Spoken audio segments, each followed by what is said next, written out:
একজন দাদাভাই কমেন্ট করেছিল, দাদা, যে আমি ছাগলকে ফিড না করে বা দানাদার না খাবার করে কি ছাগল ফার্ম করতে পারবো না? দেখেন দাদাভাই, সবকিছুই হবে কিন্তু ওয়েট গেইন করতে পারবে না ছাগলকে।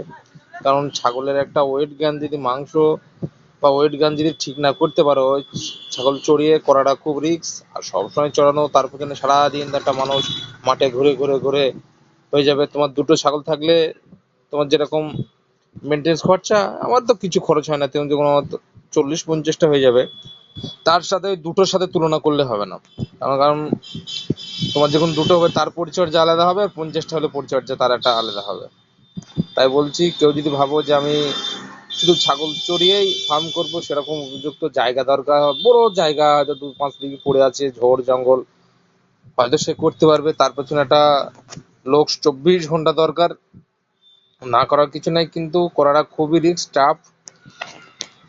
মানে ভালোই চাপ আছে। এবার যে যেরকম, একজন বলছে যে আমি পারবো, পারলে দেখো ভাই, না যায় এই জায়গার টেজে না উঠলে তো বুঝতে পারবে না যে শিল্পীর বক্তব্য কেমন।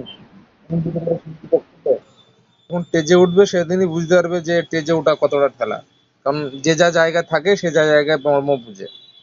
তুমি আসো ফার্ম, এসব জায়গায় ফার্মে আসো, তাহলে ঠিক বুঝতে পারবে যে দানাদার না খাইয়ে আর না খাইয়ে কিভাবে।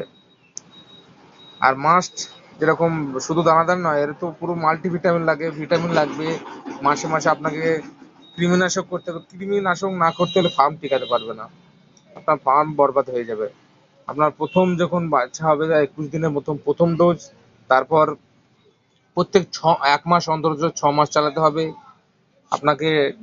ফেরবান্ডাজল চালাতে হবে, মানে যে কৃমির ওষুধটা প্রথম মাসে খাবে, দ্বিতীয় মাসে তার অন্য কোম্পানি খাওয়াতে হবে। এটাই হচ্ছে আপনার বক্তব্য। এবার যে যার বক্তব্য, সে যা যা বক্তব্য পেশ করে। এবার আমি জায়গায় আছি, আমি অভিজ্ঞতা আপনার হয়েছে যথেষ্ট হোক, হয়তো একটা ভালো ডাক্তারের মতো অভিজ্ঞতা আমার নেই। আমি যেটুকুন জানি বা শিখেছি আপনাদের সঙ্গে শেয়ার করছি। থ্যাংক ইউ, ভালো থেকো, চ্যানেলটি সাবস্ক্রাইব করো, শেয়ার করো, পাশে থেকো। ভিডিওটা কেমন হয়েছে সেটা বলো, না হলেও বলবে, কমেন্টে জানাবে যে ভিডিওটা কেমন হয়েছে। কারণ হয়েছে, দেখো, সবাই তো সবাই ভালো ভিডিও করতে পারে না, খারাপটা তো কেউ করে। হয়তো আমি খারাপটাই করেছি। সবাই ভালো থেকো, আর চেষ্টা করো, ফার্ম করো, নিশ্চয়ই ভবিষ্যৎ ভবিষ্যৎ তৈরি করতে পারবে, সাকসেস পাবে। চেষ্টা করলে সফলতা পাবে। থ্যাংক ইউ, ধন্যবাদ, ভালো থেকো। Thank you, thank you.